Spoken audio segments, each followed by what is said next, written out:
Well, welcome to Watermark this evening. This is an event that we are thrilled to host with some friends that have literally flown in from all over the world to be with us this evening. And we're going to enter into a conversation about creation, a conversation really about origin and about design, about the prevailing theory of the age, which is Darwinistic evolutionary theory, and what is commonly called intelligent design. We're going to define that for you tonight, and we're going to talk about some basic implications. What we're going to do is introduce you to three primary participants, Stephen Maier, Michael Biehe, and David Burlinski. And we're going to give you a chance to hear from each one of them. We're going to introduce each of them with a little video vignette, and then let them speak on their specific area of passion in this particular conversation, and let you know their contribution to the discussion between intelligent design and other theories of origin. Those of us that were here this morning heard a little bit from Dr. Maier, but I'm going to go ahead and let this video serve as a catalyst to reintroduce him to those of you that were not here with us this morning. And again, we're grateful that you're here. I appreciate the grace you're going to extend to one another as we are at capacity, and we hope that this evening is useful to you as you wrestle with truth. So here we go. The discovery of the information-bearing properties of DNA and RNA is a fundamental challenge to all materialistic theories of the origin of life. Neo-Darwinism and its associated theories of chemical evolution and the like will not be able to survive the biology of the information age, the biology of the 21st century.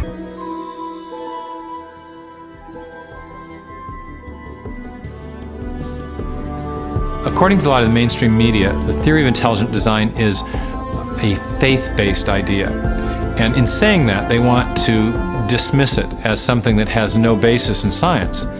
But the media has confused a fundamental issue. They're confusing the evidence for the theory with the implications of the theory.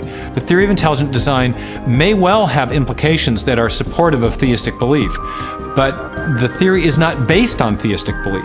It's based on the discovery of digital code in cells, miniature machines in cells, the fine-tuning of the laws of physics and chemistry, and standard ways of scientific reasoning about the remote past in the history of life.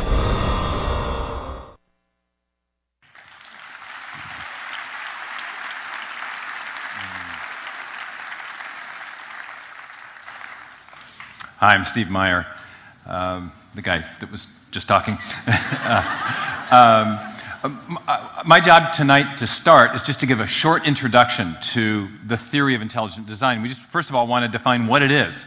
And then we'll have two talks, one by Mike Biehe, and then I'll be back again to talk about some of the evidence. So we'll have two talks making the case for intelligent design, but first I want to give a little bit of an introduction.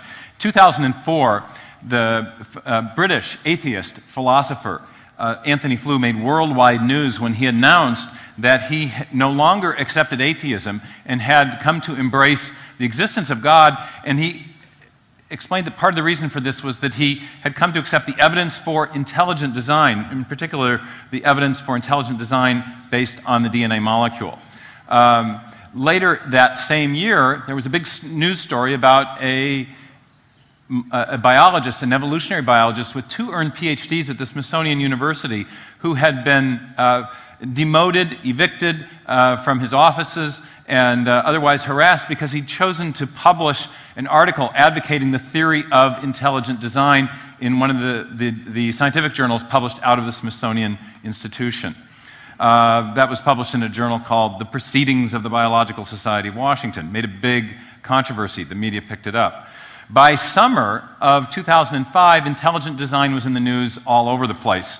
There was a big trial in Dover, Pennsylvania, and most of the mainstream media were in a dither, really, about the theory of intelligent design, about whether or not it should be taught in the public schools, about the evidence for it, and about all the scientists who were speaking out for it and against it.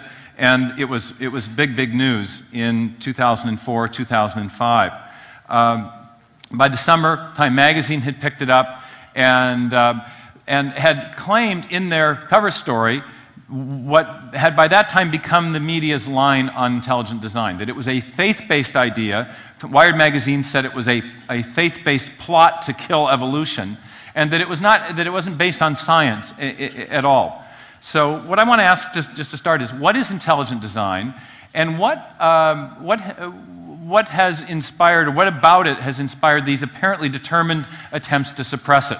The scientist at the Smithsonian who got in big trouble for talking about this, and if you've seen the movie Expelled, you know that there are many, many scientists who have been expelled from positions, demoted, because of their support for the theory of intelligent design. So what is it? Why is it so threatening? Why has there been so much attention about it? And why is there so much attention about it again this year, as we're in this anniversary year of Darwin? This year is the 200th anniversary of Darwin's Origin of Species, or 200th anniversary of the birth of Darwin, the 150th anniversary of the Origin of Species. And again, the discussion of intelligent design is front and center in the media and in many university settings. It turns out that the idea of intelligent design is not actually something new. It was, in fact, part of the assumed perspective of many of the scientists who invented modern science. One of the assumptions of the scientific revolution, that extraordinary burst of creativity that was part of Western philosophy and science that occurred between 1300 and 1700, was there was something about nature that made it intelligible, something that, because it had issued from a designing intelligence, we, as we investigated it, could see evidence of design. We could make sense of nature because nature had been designed. And you saw this point of view. It was in Kepler, it was in Copernicus, it was in Boyle, it was in Newton. And in Newton, in fact, he developed arguments for design in the optics, his great book on light and the eye, and he also developed them in the Principia, his great book on the theory of gravitation. So this is not a new idea, but it's an idea that's being resuscitated, we will argue tonight, because of new developments in science, new discoveries that have, again, pointed in the direction of a designing intelligence behind life in the universe. Now, the idea, though, went out of phase for a while, went out of fashion, and perhaps the most important book that put the design hypothesis on the defensive was Charles Darwin's book on the origin of species. And Darwin had many great ideas in the origin of species. He championed the idea of change over time. He proposed a new mechanism, natural selection, that I think is a real mechanism that can accomplish real things. And he also had an idea about the history of life that he proposed, and we'll talk about that in a minute.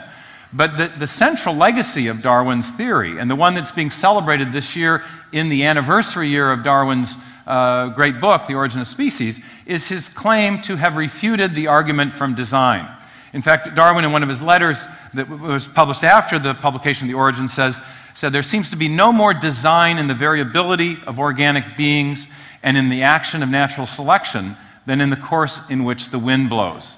So though many scientists for centuries thought that their job as scientists was to detect, perceive, characterize, discover the design and order in nature, Darwin argued that there was no design in nature, that there was the appearance of design perhaps, but no real actual design, and especially not in biology. Now, the modern neo-Darwinists, in particular people like Richard Dawkins, who has become a great spokesman for Darwinian evolution, have championed that position, and they've made very clear this central Darwinian commitment to the rejection of design. Dawkins says that biology is the study of complicated things that give the appearance of having been designed for a purpose. 10 points on the quiz for anybody who can identify the important word in Dawkins's quote. It's obviously appearance, not design, but the appearance of design.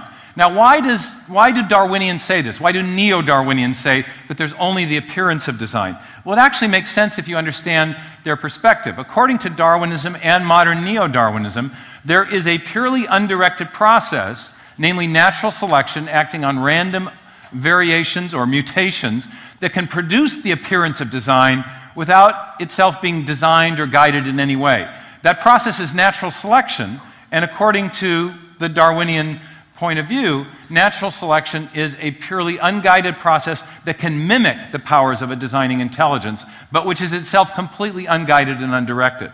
Now, there's an easy way to illustrate this, just almost with any example of Darwinian of evolutionary change in action. But here's one I made up that I used to use with my students. Imagine you're a sheep rancher or herder up in the far north of Scotland, and you've got some sheep, and you would like to breed a woollier breed of sheep. So what do? Well, it's been long known that if you select the woolliest male and the woolliest ewe and only allow those two to breed, then you'll get a slightly woollier group of offspring. And if you, again, in the next generation, choose the woolliest male and the woolliest female, and you repeat that process generation after generation after generation, you can produce a woollier breed of sheep. This is a process that is often called artificial selection. The selection is being done by the intelligent rancher or breeder. What Darwin thought is that he thought, well, that's a real process, and that produces a small amount of change over time. He says, but what if instead of the rancher choosing the sheep that will be allowed to breed, what if there's a series of something like very cold winters, such that only the woolliest males and females survive? And what if that process goes on, a series of very cold winters, environmental change, generation after generation after generation? What will be the outcome? Well, Darwin argued the outcome would be that you get a woollier breed of sheep, just as in the case where you had the intelligent guidance of the rancher guiding the process. So in that case, nature does the selecting. Nature does what only previously the intelligent breeder had done. So that's the Darwinian view, that nature can produce the appearance of design. That organism looks designed because it's so well adapted to its environment, but that appearance of design is illusory. It's an illusion because the undirected action of natural forces is really what's responsible. Now, of course, the question is whether or not, and of course, natural selection is a real process, and it does produce change. But the question is, can it produce every appearance of design? Can it explain every appearance of design? According to Darwinism and neo-Darwinism, it can. And so that's the first definition we need to put on the table. The idea that the appearance of design in living organisms has resulted from purely undirected natural processes, most importantly, natural selection acting on random variations and mutations. That's the Darwinian or neo-Darwinian view. Now, the theory of intelligent design challenges this central proposition of Darwinism. It challenges the idea because it says that there are certain key features of living systems. Not all things. We don't deny that natural selection is a real force. But there are certain key features of living systems that can be best or better explained by the activity of a designing intelligence, not an undirected process such as natural selection acting on random variation. In other words, living systems look designed because they were designed. Hey, there's a concept. Okay, now let's clarify this a little bit. Part of the confusion in understanding the debate about design and Darwinian evolution comes from the term evolution itself, because evolution can be designed or can be defined in several different ways. The first definition is the idea of change over time. Life, and that's something that you can think of in different ways. If you look in the fossil record, we know that life is different now than it was in the lower strata. That's a form of change over time. We also see small microevolutionary changes in, for example, the finch beaks in the Galapagos finches. If you watch the weather patterns change there, you see small measurable changes in the shape and size of finch beaks. And there are other documented phenomena of that time. That's not what intelligent design is challenging. We're not challenging this first definition of evolution, of change over time. Nor are we necessarily challenging the idea of universal common descent or the idea of common ancestry. One of the things that Darwin put forward was a picture of the history of life that suggested that there were connections between organisms, and that in his view, all organisms were connected on a great tree of life back to a primordial ancestor. Some of us who hold the theory of intelligent design are skeptical of this idea. Others accept it. But the point here is that that's not what intelligent design is about. It's not about challenging universal common descent. The third meaning of evolution, however, is where we think the important argument lies. And that is the claim that purely undirected processes are responsible, They are the cause of the change that Darwin describes or asserts has taken place in the history of life. And of course, he said that cause was natural selection, acting on random mutations. There are other evolutionary mechanisms that have been proposed, but we want to say that there are certain features of life that can't be accounted for that way, and you can tell as you examine them closely. So if you have three definitions of evolution, evolution number 1, change over time, evolution number 2, universal common descent, evolution number 3, natural selection as the chief cause of change over time, and the cause of the appearance of design, the theory of intelligent design is challenging that third meaning. So the real question, the fundamental question that we're addressing is the question of design and the question of whether that design is real or illusory. We want to say that there is design that is real and that you can tell when you examine the evidence. And we say that in part because there are some things that we've discovered in 150 years, in fact in the last 30 years, last 50 years, that Darwin simply didn't know about. His theory explained a lot of things that were known in the 19th century well, but we're going to argue tonight that there are some things that Darwin did not explain and couldn't have even known about to explain. And one of them is the exquisite nanotechnology that we're now finding inside cells. Mike Behe, who's going to be speaking next, has made famous some of that exquisite nanotechnology in his book Darwin's Black Box. Behind me is a still image of an animation of something called the bacterial flagellar motor, a rotary engine with 30-some parts with a rotor, a stator, O-rings, bushings, drive shaft, and a whip-like tail that functions like a propeller. This is just one of many nanomachines that are being found inside cells in the tiny recesses of the smallest units of life. And these tiny, tiny miniature machines are things upon which all of life depends. And we think that these things that are exquisite in their appearance of design are also better explained by actual design, and Mike will tell why when he gets up in a minute. In addition, we think there's evidence of design in the information, the digital code that's stored in the DNA molecule that is necessary to build the proteins and protein parts that make up that nanomachinery and all of the proteins that are necessary to keep life alive. And I'll be talking about that in my talk, and if you want to know more about that, there'll be more resources in the back. Mike has a well-known book called Darwin's Black Box. That'll be in the back, as well as his more recent book. And then I have a book called Signature in the Cell that develops the case for intelligent design based on DNA that will also be available. In addition, the theory of intelligent design is not just about biology, but it also says there's things about the physical universe that also point to intelligent design. This morning I talked a little bit about the fine-tuning of the laws of physics and chemistry and the very precise value of many physical parameters, the expansion rate of the universe, the strength of gravitational force, the speed of light, and how many of these parameters are very finely tuned to allow for the possibility of life. We're not going to make a positive case for intelligent design based on that evidence tonight, but there'll be, again, resources in the back that discuss that. But also, Dr. Berlinski, who will be here, will be talking about some of the attempts to explain that evidence away. One physicist, Sir Fred Hoyle, said before he died that a common sense interpretation of this fine-tuning data suggests that a super intellect has monkeyed with physics. This morning I made the quip, I like the way the monkeys always make it into the origin scenarios. And Hoyle's remark here is very suggestive because he's saying this evidence of the fine-tuning is it's so suggestive of intelligent design that it's a counter to common sense to reject it. And what Berlinski will talk about tonight as we talk to him a bit is some of the very elaborate and fanciful mathematical models that people have come up with to try to avoid the obvious conclusion of design in physics. And he'll talk about why some of those things actually do not work from the standpoint of physics. So we're going to look at three classes of evidence tonight. Two classes of evidence from biology, one from physics. And here's a picture of the good Dr. Berlinski, who'll be joining us in a little bit. He's the author of a book called The Devil's Delusion. There are just a few copies of that in the back, and you'll be able to look at that. Well, they're already gone. Sorry, Ray.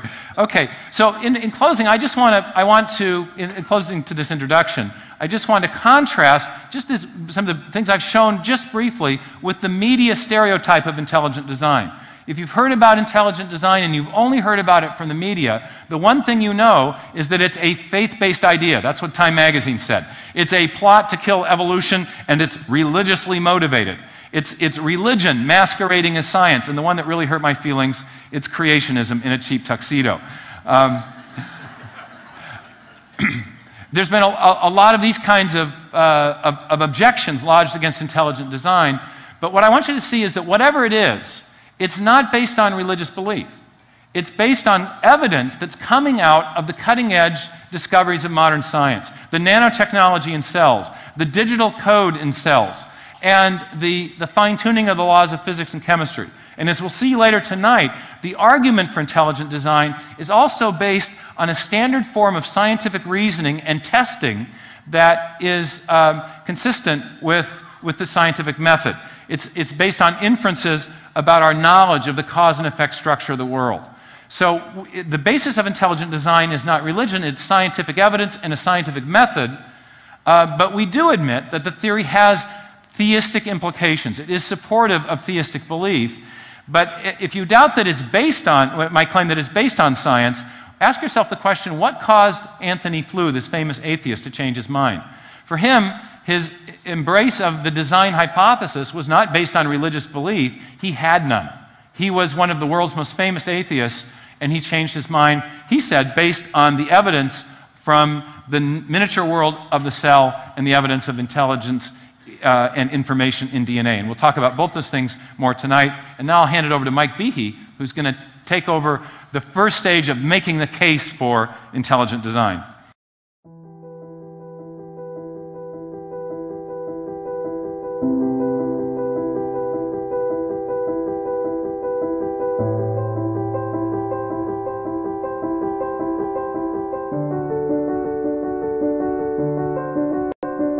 Throughout the second half of the 20th century, spectacular technologies revolutionized scientific understanding of the cell, the basic unit of life.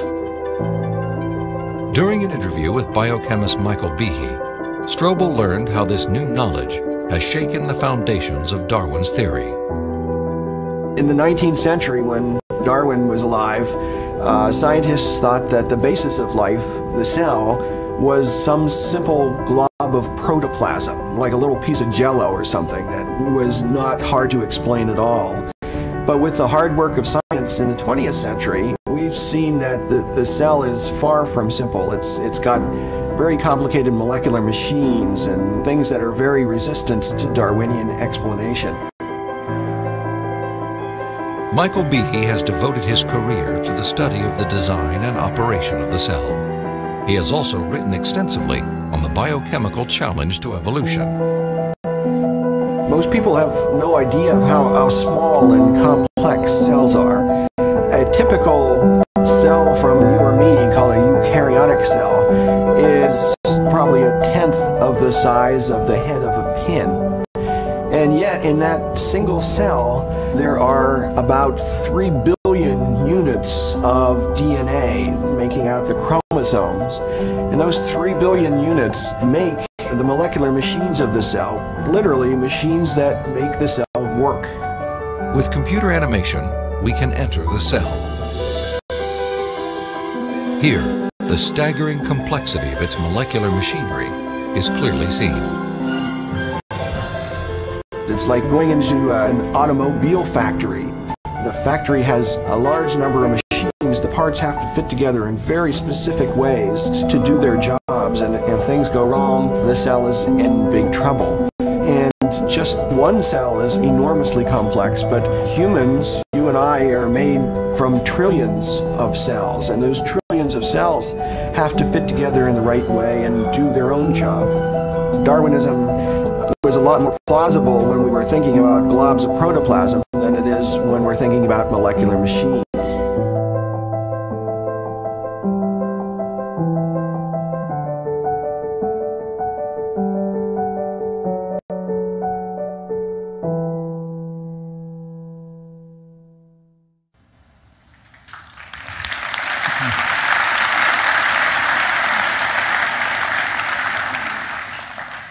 Hi, it's nice to be with you. That looks really fascinating, didn't it? Holy moly. Okay, let me get right into it because I want to keep to the schedule and we've got lots of other folks coming up. So I'm going to talk for about 25 minutes or so on something called answering objections to the argument for intelligent design. And that's on the slide there, if you can see it. Steve talked a little bit about what intelligent design is, but as you may know, not everybody so far has agreed with our argument. And so I'm going to address a couple objections, of the more prominent objections to the idea. But before I start, since intelligent design is such a controversial topic, I want to make clear that in case you were thinking otherwise, I'm not talking officially for my university or for my colleagues. My mother disagrees with me. These are just my ideas here. Okay, so this conversation really got started in earnest 150 years ago when Charles Darwin published his book on the origin of species. And it was really a very good idea and impressed a lot of people at the time and subsequently. And Darwin, like Steve was talking about, said that, well, suppose that an animal were born with a slightly increased coat of fur and it was a cold winter, then that animal would have a better chance of surviving than others of its species which had shorter fur, might be more exposed to the elements. And if it survived and if it produced offspring, then its offspring might inherit the same characteristic. And if the characteristic kept giving an advantage, then over time it would spread throughout the whole population. And it was a very good idea, and it explains many things, and it may explain many things about biology, and continues to do so. But Darwin knew that although his theory could explain some things, there would be things that it'd have trouble with. And in The Origin of Species, he was talking about something called organs of extreme perfection in one section, talking about the eyeball. And at the end of his discussion of those really, really complex organs, he said the following. He wrote, "If it could be demonstrated that any complex organ existed which could not possibly have been formed by numerous, successive, slight modifications, my theory would absolutely break down," adding, "but I can find out no such case." In this passage, Darwin was emphasizing that his theory had to be a gradual one. That is, evolution had to proceed in tiny steps over long periods of time with very incremental improvements. He knew that if animals suddenly improved in great leaps with brand new features all at once, then it would look suspiciously as if something other than random processes were involved. And so he always insisted on this idea of gradualism, very, very tiny and very slow, numerous steps. Well, okay, let's take Darwin at his word and ask, well, what sort of an organ or system could not have been formed, or surely does not look like it could be formed by numerous successive slight modifications? And one such type of system is one which I call irreducibly complex, or has the property of irreducible complexity.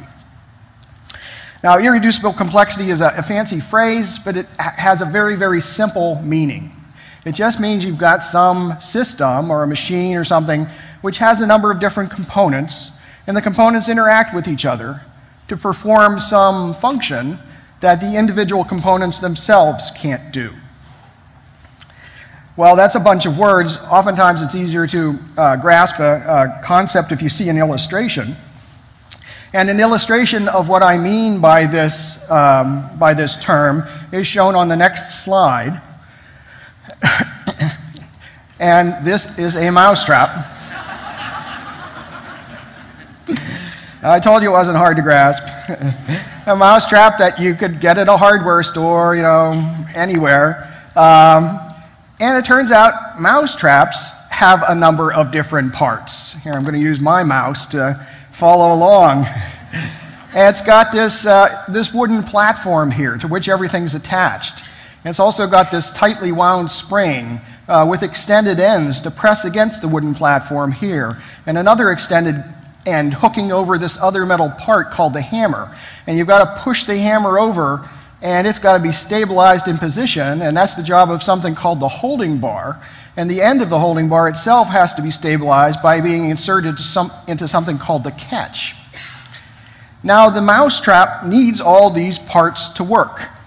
If it were missing the spring, or the hammer, or the platform, or any of the other parts, you would not have a trap that worked half as well as it used to, or a quarter as well as it used to. You would have a broken mousetrap. It would not work at all, like this microphone clipping over my ear. So this is what I mean by the term irreducible complexity.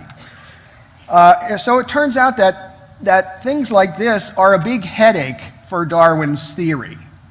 Because if you wanted to evolve something like a mousetrap by something like a Darwinian process, numerous successive slight modifications, how would you do it? What would you start with? Would you start with, say, the wooden platform and hope to catch mice inefficiently? No, maybe you'd trip them or something like that. And then maybe you could add another part, maybe the holding bar. And then when they trip, they might impale themselves on the holding bar. No, that would be silly, because with irreducibly complex systems, the function only appears when pretty much the whole system's put together. So in the meantime, natural selection can't select for the function of the system. And so it couldn't be produced easily in that gradual fashion that Darwin envisioned. Well, mousetraps are very interesting. I think about them a lot. But what we really want to know is, are there any irreducibly complex biological systems? Or, since, as Steve mentioned, in the past 50 years especially, science has discovered that where the rubber meets the road in biology is at the cellular and at the molecular level. Are there any irreducibly complex cellular or biochemical molecular systems? And the answer is, yeah, they're all over the place. You can't turn a page of a biochemistry textbook without running into such systems. For example, here's the flagellum that Steve talked about. This is a drawing of the flagellum from a biochemistry textbook by Voet and Voet, which is used widely in universities across the United States. And as he said, this is quite literally an outboard motor that bacteria use to swim. This is the part here which acts as the rotor. It's spun around and around and around in a rotary fashion and pushes against the water and therefore pushes the bacterium forward. It's attached to the drive shaft by something called the hook region, which acts as a universal joint, allowing the rotary motion of the drive shaft to be transmitted to the propeller. The drive shaft is attached to a motor which uses a flow of acid from the outside of the cell to the inside of the cell to power the turning of it, just like water flowing over a dam powers the turning of a turbine. The drive shaft has to poke up through the bacterial membrane, and so some parts act as bushing material to allow that to occur without leakage. And I know this looks complicated, but let me assure you, this is just a little cartoon view of the bacterial flagellum. This is much more complicated than this illustration appears. For example, just as an example, the parts of the flagellum are not these nice little symmetrical geometric lozenge shapes and discs and so on. These are actually constituted of very complicated molecular entities themselves, proteins, which have to self-assemble and build this rather complex structure from the inside out. Nonetheless, I think this gives you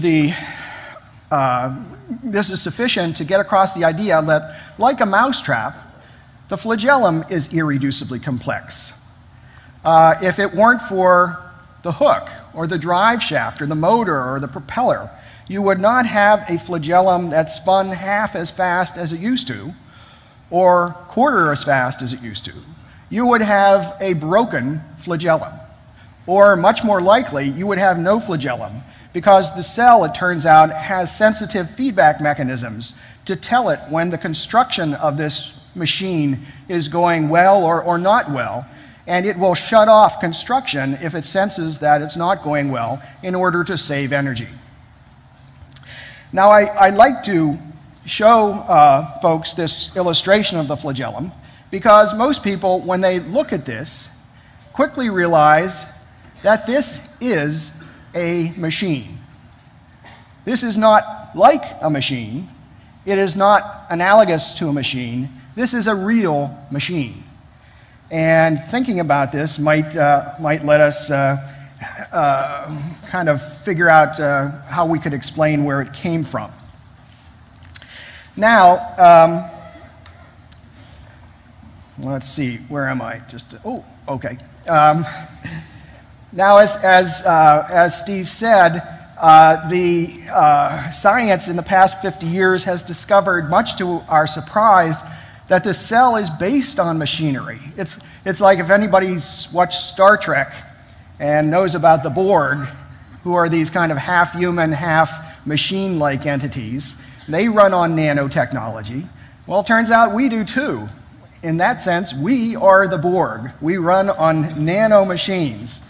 For example, here's an issue of the science journal Cell, a special issue on molecular machines. And if you turn the page and you look at the table of contents of this journal, you find papers with titles such as "The Cell as a Collection of Protein Machines," "Polymerases and the Replosome, Machines Within Machines," "Mechanical Devices of the Spliceosome," "Motors, Clocks, Springs, and Things." So all of life, we now know, is based on these horrendously complex, elegant, sophisticated machines. Now, I wrote a book a while back, as Steve mentioned, arguing that Darwin's theory could not account for this machinery in the cell. It turns out that's not all that controversial. There are a number of scientists, besides myself, who agree that Darwin's theory is not up to explaining such discoveries. People like Stuart Kaufman of the University of Calgary and Lynn Margulis at the University of Massachusetts and so on. And they have their own ideas about what might replace Darwin's theory here. But my difference with them is that I've written that the best explanation for these things is that they were designed, purposely designed by an intelligent agent.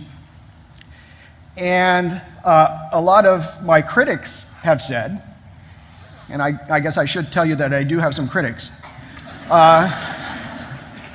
Some of my critics have said, well, that Behe fellow, he's a known Christian. He has been seen entering and leaving churches. And therefore, this idea of intelligent design is a religious idea. It is not a scientific one. And that I'm letting my religious convictions interfere with my scientific work. Well, I appreciate their concern, but I disagree with them.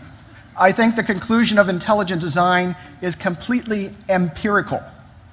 And by that I mean that it's based entirely on the physical evidence plus standard reasoning that we use in everyday life. And as an illustration, let me show you the next slide here.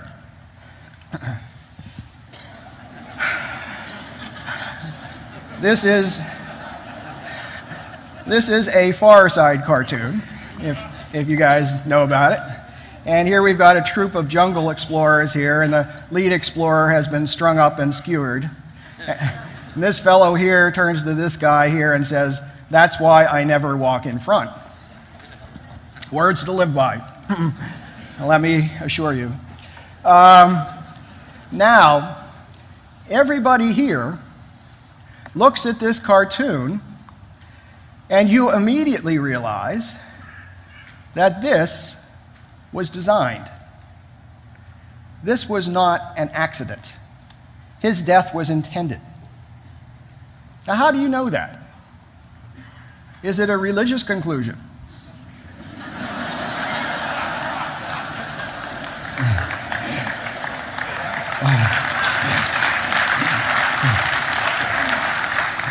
Oh, probably not. Probably not. No, you know it's designed because you see a number of parts interacting with each other to perform a function. Something like what I mean by irreducible complexity. And it turns out that we perceive design by something called the purposeful arrangement of parts. Whenever we see parts arranged to fulfill some function beyond themselves, we infer design. And that's what we have in spades in biology and molecular machinery these days. Well, okay, that's kind of the Cook's tour of the idea of intelligent design and irreducible complexity. Let's ask ourselves, well, what have other scientists said about these ideas? My book in which I spell these things out has been pretty widely reviewed by evolutionary biologists and molecular biologists and other scientists. What have they had to say?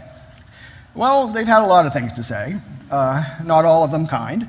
Nonetheless, the most common response by most scientists is best summarized by a man named Franklin Harold, who's an emeritus professor of biochemistry from Colorado State.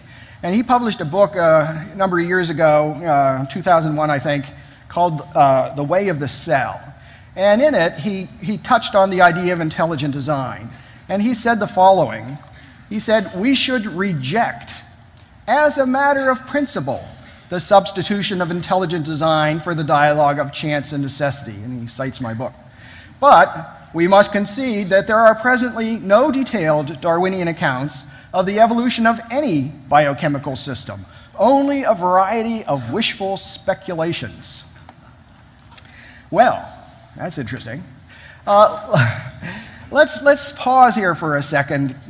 Dr. Harold makes 2 points, and let's look at them in reverse order here. He says that there are no detailed Darwinian accounts, no real Darwinian accounts of the evolution of any biochemical system, only a variety of wishful speculations, more colloquially known as just so stories, you know, like the stories written by Rudyard Kipling over 100 years ago, how the tiger got its stripes, how the rhinoceros got its horn, how the bacterium got its flagellum.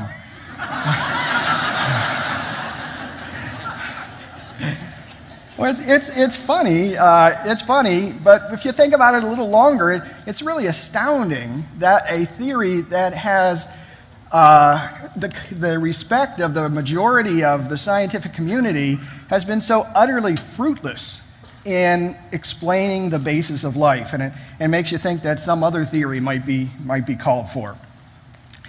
Okay, the second point that Franklin Harold makes is that he says we should reject, as a matter of principle, intelligent design.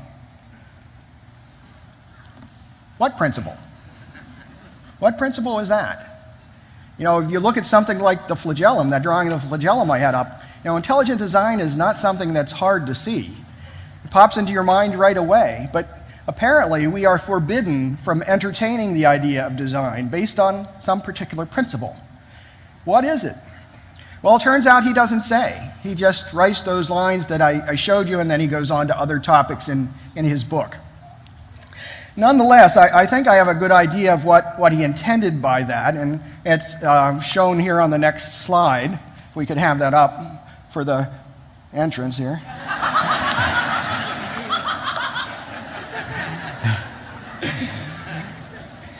And that is this, that intelligent design seems to point strongly beyond nature. It seems to have philosophical, maybe even theological implications, and that kind of makes a lot of people nervous. And a lot of people think that science should stay away from theories that have such strong extra-scientific implications. Well, again, I understand that sentiment, but I disagree with it. When I was being trained in graduate school and so on, we were always told that science is supposed to follow the evidence wherever it leads. Let other people worry about philosophical or other implications. And I thought that was a good idea then, and I continue to think so. Okay, now I'm going to turn from a kind of a basic explanation of design to specific objections. And I'm going to look at, if I have time, a legal objection, and then a conceptual objection, and finally a scientific objection, if we can get to all of them. But the first one is legal. As Steve told you, in 1995, there was actually a trial in a federal court in Pennsylvania about whether intelligent design could be mentioned in a schoolroom. And it was held before this man, Judge John Jones, in the Middle District of Pennsylvania.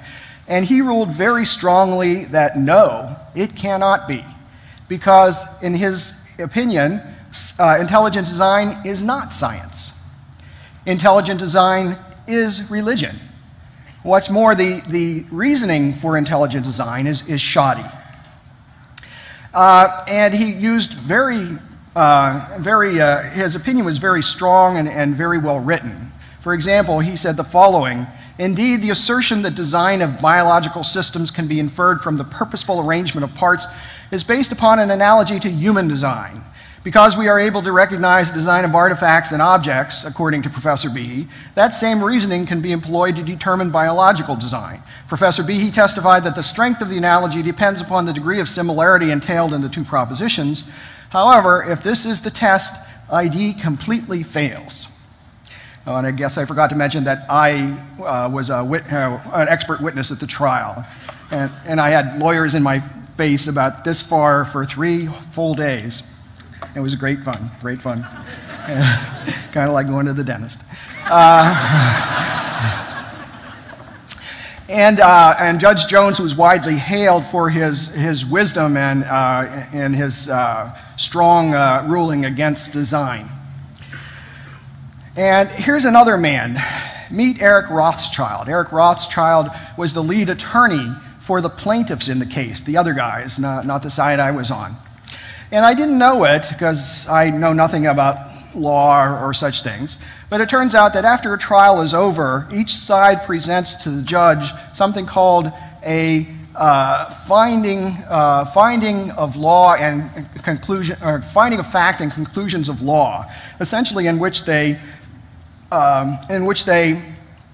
write what they really hope how the judge will rule, how they see things, and the way they want the judge to see things too.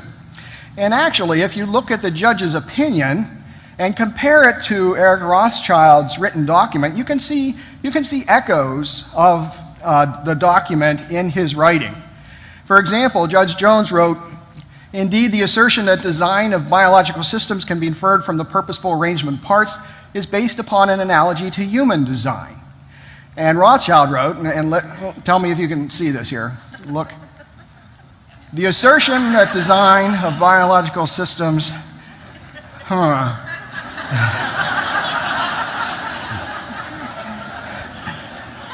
But this wise judge knew that he should put an indeed right here, and that clearly this preposition should be upon and not on." And he continued, but Judge Jones realized that according to Professor Behe, he should go first in the sentence over here, and because should go after that. And here, Judge Jones knew that this should not be a separate paragraph.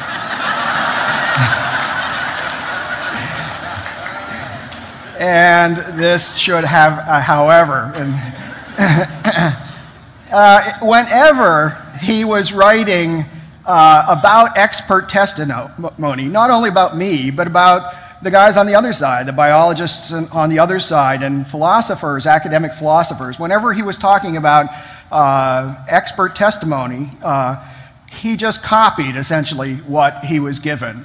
When he talked about the school board and what the newspapers wrote, he used his own language then. But with the expert testimony, it was cut and paste. So the point is this, that judges can't rule on the validity of intelligent design. They're certainly welcome to rule on the legality of it, but whether one explanation for the bacterial flagellum is better than another is not in the judicial province. Judge Jones, even though he had to sit through the trial, his background did not prepare him for this. He has a law background, a political background. His previous claim to fame was a stint as the director of the Pennsylvania Liquor Control Board. So the point is that you cannot surrender your judgment on these issues to somebody else, even if it's somebody as well regarded as a federal district court judge. Okay, so that was the legal argument. How much time do I have, Ray? Another 10 minutes? We'll stop you. Keep going. Okay. This is the conceptual argument against design. It was first proposed by Professor John MacDonald at the University of Delaware, and it has to do with the concept of irreducible complexity. Just about the day that my book came out in 1996, people were trying to see how they could build mousetraps by numerous successive slight modifications. That's a good thing to do. That's how you would attack an argument like mine. And for my money, the best one was put out by this fellow, Professor John MacDonald. And he wrote on his website, which is shown up there, he showed this trap, and he said, well, this Behe guy, he said, this is irreducibly complex. It has all these 5 parts. You take one away, it won't work. He says, but I can take away a part, and it'll work. I can take away the catch right here. He says, I took it away, and now I put the holding bar down here, and it's just kind of tucked into the edge of the hammer. And the idea is that if a mouse comes along, this is just precariously balanced. He nibbles the cheese, this will slam shut. If the mouse is unfortunate, maybe his tail will be hanging over here. This will catch the tail. He'll have to drag the trap around behind him. He won't be able to get food as efficiently. He won't be able to attract mates. And it would work. It might be a little less efficient, but it would work. But he continued, not only that, I can take away another part, he said. I can take away the holding bar, and it will still work. He says, look, I took away the holding bar, and now the hammer is shaped so that it's just touching the edge here, and the tension is pushing it down. Again, the idea is the mouse comes along, nibbles here, this goes over the edge, this snaps down and catches a paw or a tail, and the mouse is in trouble. But he said, I can build a trap with 2 parts. I can take away the hammer.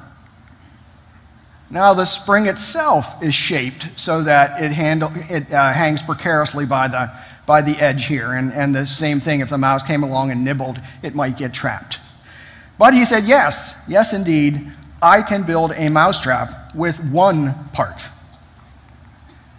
And here it is.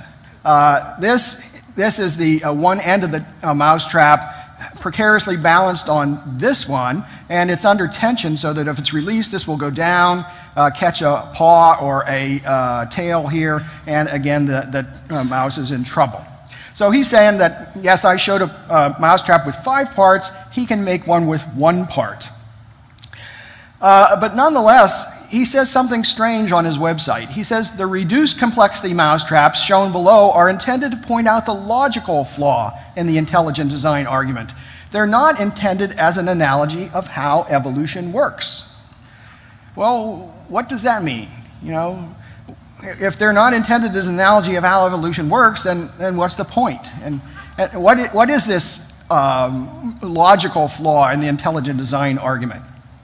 Well, it turns out the logical flaw, as he saw it, was that I had pictured a mousetrap with 5 parts. He could make one with fewer. and therefore you can make simpler mousetraps than I had pictured. And my response to that is, no kidding. You know, you can make mousetraps any of a number of ways. My family, sometimes we use glue traps, you know. My kids have a game called Mousetrap with a lot of different parts. As a matter of fact, I had said the same thing in Darwin's Black Box, in the book. I had said we need to distinguish between a physical precursor and a conceptual precursor. The trap described above is not the only system that can immobilize a mouse. On other occasions, my family has used a glue trap. In theory, at least, one could use a box propped open with a stick that could be tripped, or one can simply shoot the mouse with a BB gun. That'll show it. However, these are not physical precursors to the standard mousetrap, since they cannot be transformed step by Darwinian step into a trap with a base, hammer, spring, catch, and holding bar. The point is, we have a trap right here that we're trying to explain. Can we get to that by numerous successive slight modifications? Well, let's ask the question, using John McDonald's intermediates, can we do that? Are they numerous successive slight modifications, precursors to a type of mousetrap that he showed as the full mousetrap? And can you get there by a Darwinian process? Well, we'll go through and show that you can't, but let's look at something else on his website that should give us pause. He said, the first step in reducing the complexity of a mousetrap is to remove the catch. Okay. The hold-down bar is then bent a little so that it will catch on the end of the hammer that protrudes out from the spring. This end of the hammer might need a little filing to make the action nice and delicate. Now, what's the problem with this? Well, we've got John McDonald, intelligent agent, you know, re-engineering the trap to make it work. But if you use your intelligence to rearrange things, that is not a Darwinian process. Okay, well, let's look then. Let's start with the simplest mousetrap, as evolution would have to do, and see if we can go from one to the other by a random, numerous successive slight modifications. Here we start out with step one, the trap here, the one-piece mousetrap. And the first thing to say is that this is the strangest looking spring I've ever seen in my whole life. I have never seen anything like that. What's more, we can tell that it was purposely designed this way in order to act as a mousetrap. If these angles had been a little more oblique or acute, if the length of this thing was bigger or less big, this trap wouldn't work. Well, okay, you got to start somewhere. So let's give him that. But let's say that if intelligence has anything to do with it in any other step, then we don't have anything really relevant to Darwin's theory. And intelligence comes along right away. For example, here we go from 1 to 2. Okay, so we have a two-piece trap now with a spring and a platform. But you'll notice this is not the spring that was here. Okay, this particular arm of it has been bent by 90 degrees, and this part shortened by a considerable length. This arm here has been bent by 180 degrees and shortened considerably. So not only do we have an extra part, but we have had to re-engineer a second part. So this is just a little cartoon to show that we can't go directly from here to here. We have to have somebody engineering things in order to get to the final configuration. But we have to ask ourselves, wait a second, the spring here was in tension on itself. Why doesn't the spring here kind of spring and relax? What's keeping it under tension? It's not hitting against another part of itself again. Well, if you look real close, you'll notice here's a little staple here, and here's another little staple over here. If it weren't for those staples, the trap wouldn't work. They're keeping it under tension. Not only that, notice that the placement of the staples is very important. If this staple was over here, that one over here, it wouldn't work. So we have not gone from a one-piece to a two-piece mousetrap. We've gone from a one-piece to a four-piece mousetrap, which has been re-engineered in the process. So where did those staples come from?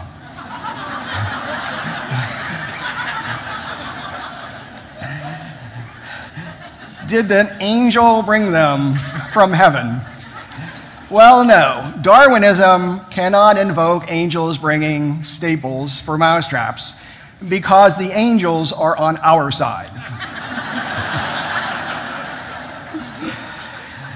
Okay, we go from step 3 to step 4. This is the last one I'll show you here. Now we're not only adding a piece, the holding bar here, but we also have to rearrange the hammer here in order to lengthen it and give it a couple more bends and so on.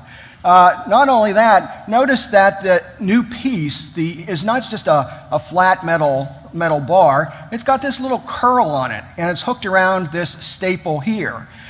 If it wasn't for that little curl, this whole trap would be useless. So not only do we have an extra part, we have re-engineering all along the way. And step 4 to step 5 I leave as an exercise for the audience. So the point is that, we'll get to that. The point is that, that intelligence saturates the whole series, and that if you can't even go from one simple mousetrap to another simple mousetrap without invoking intelligence, how much more unlikely is it to go from one complex molecular machine to another?